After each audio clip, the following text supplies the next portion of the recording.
Build your dreams, live rich, and leave rich. வணக்கம். கிரிஷ் வழங்கும் live rich and leave ரிச்க்கு உங்களை வரவேற்கிறேன். லைவ் ரிச்னா ஆடம்பரமா வாழ்றதில்ல, நிம்மதியா வாழ்றது. பாருங்க, பணம் உங்களுக்கு நிறைய ஆப்ஷன்ஸை கொடுக்கும். ஆனா ஒரு அவசர கால நிதி, அது உங்களுக்கு பிடிக்காத ஒரு நச்சுத்தன்மையான வேலைக்கு வேணாம்னு சொல்றதுக்கும், ஒரு பிரேக் எடுத்துக்க ஆமான்னு சொல்றதுக்கும் தைரியத்தை கொடுக்கும். அதுதான் உண்மையான சுதந்திரம். வழக்கம் போல ஒரு சின்ன டிஸ்க்ளைமர். இங்க நாம பேசுறது எல்லாமே பொதுவான தகவல்களுக்கு மட்டும்தான். உங்களுடைய தனிப்பட்ட நிதிச்சூழலுக்கு ஏத்த ஒரு திட்டத்தை வகுக்க கண்டிப்பா ஒரு செபி பதிவு பெற்ற நிதி ஆலோசகரை அணுகுங்க. சரி, இப்போ ஒரு விஷயத்தை கற்பனை பண்ணி பாருங்க. வெள்ளிக்கிழமை சாயங்காலம் 4 மணிக்கு உங்க பாஸ் உங்களை கேபினுக்கு கூப்பிட்டு, சாரி, நாளையிலேருந்து நீங்க வேலைக்கு வர வேண்டான்னு சொல்றாரு. உங்க மனசுல முதல்ல என்ன தோணும்? அடுத்த மாசம் இஎம்ஐ எப்படி கட்ட போறோம்னு பயந்து உடனே அப்பாக்கு ஃபோன் பண்ணுவீங்களா? இல்ல ஒரு சின்ன புன்னகையோட வீட்டுக்கு போய் கோவாக்கு ஒரு ஃப்ளைட் டிக்கெட் புக் பண்ணுவீங்களா? நேர்மையா யோசிச்சு பாருங்க. உண்மையை சொல்லணும்னா, நம்மள 99% பேருக்கு அந்த நிமிஷம் மனசுல வர்றது பயம் மட்டும்தான். இஎம்ஐ டென்ஷன், குடும்ப பொறுப்பு, அடுத்த வேலை கிடைக்குமான்ற கவலை. ஆனா அந்த 1% பேர் இருக்காங்களே, அவங்களுக்கு இது ஒரு பிரச்சனையே இல்ல. இது ஒரு இலவச விடுமுறை, ஒரு புது வாய்ப்பு. இன்னைக்கு நாம நீங்க எப்படி அந்த 1% கூட்டத்துல சேர்றதுன்னு தான் பார்க்க போறோம். உங்க கெரியர்ல வர ஒரு பெரிய நெருக்கடிய எப்படி ஒரு பெரிய வாய்ப்பா மாத்துறதுன்னு கத்துக்க போறீங்க. வாங்க, இது என்னன்னு டீட்டெயிலா பார்க்கலாம். முதல்ல ஒரு முக்கியமான விஷயத்த மாத்துவோம், நம்ம மனநிலைய. இனிமே இத நாம அவசர கால நிதின்னு சொல்ல போறதில்ல. அந்த வார்த்தையிலேயே ஒரு நெகட்டிவ் ஃபீல் இருக்கு இல்லையா? அதுக்கு பதிலா இத சுதந்திர நிதி, அதாவது ஃப்ரீடம் ஃபண்ட்னு சொல்லுவோம். இது ஒரு அவசரத்துக்காக இல்ல, இது உங்க சுதந்திரத்துக்காக. இந்த ஃப்ரீடம் ஃபண்ட் உங்களுக்கும் உங்க வேலைக்கும் இருக்கிற உறவையே மாத்திடும். யோசிச்சு பாருங்க, நீங்க மாசம் மாசம் வர்ற சம்பளத்தை மட்டுமே நம்பியிருந்தா நீங்க உங்க முதலாளிக்கு ஒரு அடிமை மாதிரி. ஆனா உங்க பேங்க்ல ஒரு 12 மாசத்துக்கான செலவு பணம் இருந்தா, அப்போ நீங்க அந்த வேலையில ஒரு வாலண்டியர். புடிச்சிருந்தா வேலை செய்றீங்க, இல்லனா இல்ல. நிர்பந்தத்துக்காக இல்ல, விருப்பத்துக்காக வேலை செய்றீங்க. அந்த பவர் தான் உண்மையான சுதந்திரம். இங்க ஒரு விஷயத்தை தெளிவா புரிஞ்சுக்கணும்.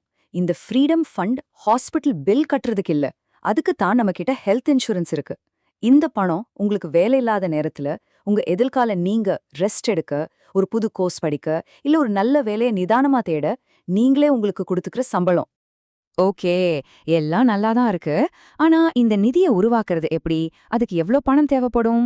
வாங்க, உங்க சுதந்திர எண்ணு, அதாவது உங்க ஃப்ரீடம் நம்பரை எப்படி கணக்கு போடுறதுன்னு பார்க்கலாம். இதுல 2 லெவல் இருக்கு. ஒன்னு, அடிப்படை பாதுகாப்பு, அதாவது உங்களுடைய 6 மாசத்துக்கான அத்தியாவசிய செலவுகள், இஎம்ஐ, வீட்டு செலவு, இன்சூரன்ஸ் பிரீமியம் மாதிரி விஷயங்கள். இன்னொன்னு, கிங் பாதுகாப்பு. நீங்க ஒரு ஹை இன்கம் இல்லனா ரொம்ப ஸ்ட்ரெஸ்ஸான வேலையில இருந்தீங்கன்னா 12 மாச செலவு தொகையை சேமிக்கிறது ரொம்பவே நல்லது. இது உங்களுக்கு முழுமையான மன அமைதியை கொடுக்கும்.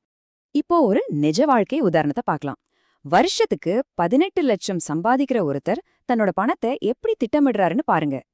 கிட்டத்தட்ட 6 லட்சம் ரூபாய, அதாவது அவரோட 6 மாச செலவை லிக்விட் ஃபண்ட்ஸ் அல்லது ஃபிக்ஸ்ட் டெபாசிட்ல பாதுகாப்பா வச்சிருக்காரு.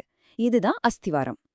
இத முடிச்ச பிறகுதான் அவர் மியூச்சுவல் ஃபண்ட்ஸ், லைஃப் ஸ்டைல்னு மத்த விஷயங்களுக்கு போறாரு. சரி, இந்த ஃப்ரீடம் ஃபண்ட் பணத்தை எங்க வைக்கணும்? ரூல் ரொம்ப சிம்பிள்.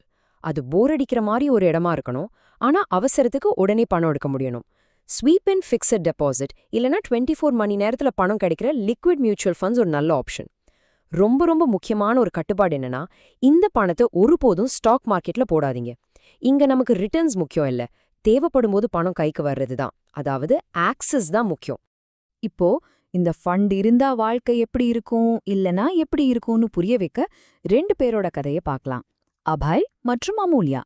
இவங்க கதை இந்த நிதியோட உண்மையான சக்தியை நமக்கு காட்டும். அபய்க்கு வேலை போயிடுச்சு. அவன் பேங்க் அக்கவுண்ட்ல இருந்தது வெறும் 50,000 ரூபாய். ஆனா அவனோட இஎம்ஐ மாசம் 40,000 ரூபாய். அவன் பயந்து போயே அடுத்து கிடைச்ச முதல் வேலையே 30% சம்பளம் கம்மியா இருந்தாலும் ஏத்துக்கிட்டான். அவனோட கெரியர்ல இது ஒரு பெரிய பின்னடைவு. இன்னொரு பக்கம் அமூல்யா. அவங்களுக்கும் வேலை போச்சு. ஆனா அவங்களோட ஃப்ரீடம் ஃபண்ட்ல 12 லட்சம் ரூபாய் இருந்துச்சு. அவங்க 2 மாசம் கேரளால போய் ரிலாக்ஸ் பண்ணிட்டு ஒரு புது சர்டிஃபிகேஷன் கோர்ஸ் முடிச்சாங்க. அடுத்த இன்டர்வியூக்கு போகும்போது அவசரப்படாம ரொம்ப நம்பிக்கையோட போனாங்க. 20% சம்பள உயர்வோட ஒரு சூப்பரான வேலையில சேர்ந்தாங்க. இதுதான் கெரியர் முடுக்கும். இப்போ நீங்க முடிவு பண்ணுங்க, நீங்க அபயா இருக்கணுமா இல்ல அமூல்யாவா இருக்கணுமா? நீங்களும் ஒரு அமூல்யாவா மாற ஒரு 4 ஸ்டெப்ல ஒரு ஆக்ஷன் பிளான இப்ப பார்க்கலாம். ஸ்டெப் 1, உங்க மாசாந்திர செலவுகளை கணக்கிடுங்க. எது அத்தியாவசிய தேவைன்னு மட்டும் லிஸ்ட் போடுங்க. ஸ்டெப் 2, அந்த தொகைய 6ஆலயோ அல்லது 12ஆலயும் பெருக்கி உங்க இலக்க ஒரு பேப்பர்ல எழுதி வைங்க. ஸ்டெப் 3, உங்க சம்பளத்திலிருந்து 20% பணத்தை வேற எந்த முதலீடும் பண்றதுக்கு முன்னாடி நேரடியா இந்த லிக்விட் ஃபண்டுக்கு அனுப்புங்க. இந்த வாளி நிறையற வரைக்கும் இதை நிறுத்தாதீங்க. ஸ்டெப் 4, உங்களுக்கு வர எந்த போனஸ், டாக்ஸ் ரீஃபண்ட் பணத்தையும் இந்த ஃபண்ட் முழுமையா சேர்ற வரைக்கும் இதுக்குள்ளேயே போடுங்க. சரி, இப்ப நாம கடைசி பகுதிக்கு வரோம். இந்த ஃப்ரீடம் ஃபண்டோட உண்மையான ரிட்டர்ன் என்ன? அது வட்டி கணக்குல வராது, அது பணத்தை விட ரொம்ப மேலானது. இந்த ஃபண்டால கிடைக்கிற முக்கியமான நன்மைகள் என்னென்னா, முதல்ல பேச்சுவார்த்தை நடத்துற சக்தி.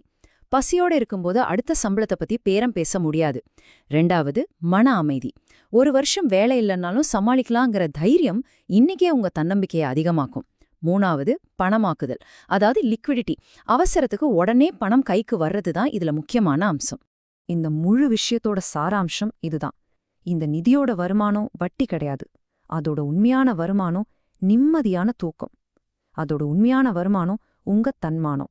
லிக்விடிட்டினா என்னன்னு புரிய வைக்க இதை விட ஒரு நல்ல உதாரணம் சொல்ல முடியாது. ரியல் எஸ்டேட் ஒரு நல்ல சொத்து தான். ஆனா அது அவசரகால நிதி கிடையாது. ஏன்னா அடுத்த மாசம் இஎம்ஐ கட்டுறதுக்கு உங்க வீட்டு பாத்ரூமை மட்டும் தனியா விற்க முடியுமா? முடியாது இல்லையா? ஃப்ரீடம் ஃபண்டுங்கிறது தேவைப்படும் போது உடனே பணமா மாறக்கூடியதா இருக்கணும். இந்த பகுதியோட இறுதியில உங்ககிட்ட நான் ஒரு கேள்வி கேட்கிறேன். ஒருவேளை இன்னைக்கு உங்க வேலையை நீங்க இழந்தா, நீங்க ஒரு அபய் மாதிரி பயந்து போய் நிற்பீங்களா, இல்ல ஒரு அமூல்யா மாதிரி சுதந்திரமா உணர்வீங்களா? அந்த தேர்வு உங்க கையில தான் இருக்கு. அதை செயல்படுத்துறதுக்கான நேரம் இப்போ தொடங்குது. இன்னும் அதிகமா தெரிஞ்சுக்க டிஸ்கிரிப்ஷன்ல இருக்க தி லெகசி டைரி லிங்க பாருங்க. இந்த தகவல் உங்களுக்கு பிடிச்சிருந்தா சப்ஸ்கிரைப் பண்ணுங்க, லைக் பண்ணுங்க, உங்க நண்பர்களுக்கும் ஷேர் பண்ணுங்க. ஞாபகம் வச்சுக்கோங்க, பணக்காரனாக வாழுங்கள், பணக்காரனாக விட்டுச் செல்லுங்க. நான் உங்கள் கிரிஷ்.